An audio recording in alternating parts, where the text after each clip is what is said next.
If you might remember, in 2020, Rolex released some interesting and funky colors in the Oyster Perpetual range, including the turquoise blue, yellow, coral red, green and candy pink. Most of these colors were discontinued later, and as we stand today, the turquoise blue, which is also referred to as Tiffany blue, yellow and coral red are no longer available in production, especially in the OP41 range. And this is arguably where the concept of this lacquer dial in Tiffany blue with differently sized bubbles color come into play, and brought this watch into the flesh to celebrate all those interesting lacquer dials produced for a very short interval of under 2 years and now discontinued and no longer produced by Rolex. If you didn't notice already, this celebration motif dial, as called so by Rolex, has the bubbles on it with black boundaries in all the same funky colors that Rolex introduced in 2020 in the OP range, with the background in the most popular of all, the Tiffany blue.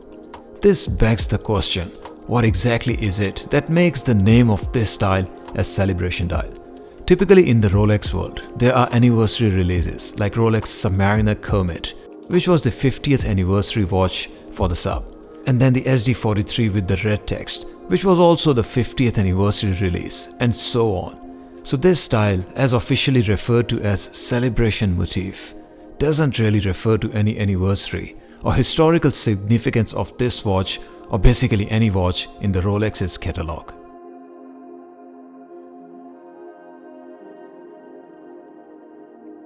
I look at this name in two ways. One, as it is the official name due to the pattern on the dial obviously, and other, as I personally like to think it suits the best. So let's start with why Rolex call it a celebration dial. This is, as I mentioned earlier, the small history of these dial colors, and with them now discontinued in the OP range, this particular dial is celebrating those discontinued colors and offering all the same shades in small bubbles, while keeping in perfect harmony with the theme of the watch, showing those colors in funky and differently sized bubbles to add that quirkiness consistent with the funky colors it showcases.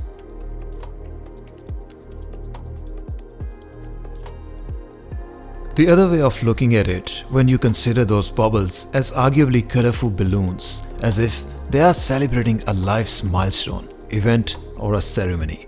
We live in a world where we buy such watches to celebrate certain occasions, life's milestones, or simply to reward ourselves for something with something that can last many generations and beyond. And what is a better watch to celebrate that occasion or milestone than a celebration dial and all those colorful bubbles, making that perfect watch for that occasion? Come to think of it, when we are celebrating events, do we not use all the colorful balloons to mark the event? If we do, then the elements of this style now all fall into place.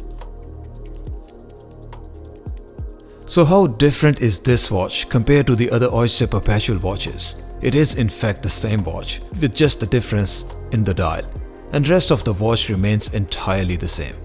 But the dial is exactly where all the fun starts, and where we enjoy and admire most of what fine watchmaking has to offer. So how collectible is this dial or watch?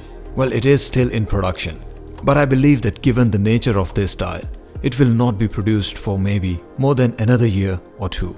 This is purely my opinion, based on what I've observed over the years with Rolex's approach towards new models and releases, especially the ones that are funky in color or the ones with motif pattern. And if this does get discontinued, let's say next year or in 2026, then this will indeed become a very collectible and a highly sought after piece. Come to think of it, there's practically nothing in the Rolex range like this, with such bubbles. Yes, there is that puzzle dial in the day-date, which although is again quirky and fun, it is obviously not celebration dial. So is this watch a really collectible? I would say yes, it is. I mean, this looks like anything but a Rolex, a watch with entirety of fun characters from otherwise a very serious and a dedicated horological brand with a century-long history. It is weird, and arguably, it may even be ugly to some. And frankly speaking, it sometimes even look like a $50 knockoff. And this is exactly why it is so special. Because in the heart, it is a Rolex. A Rolex so weird and bizarre to the point where it is almost beautiful. A Rolex so un-Rolex that it is almost a collectible already.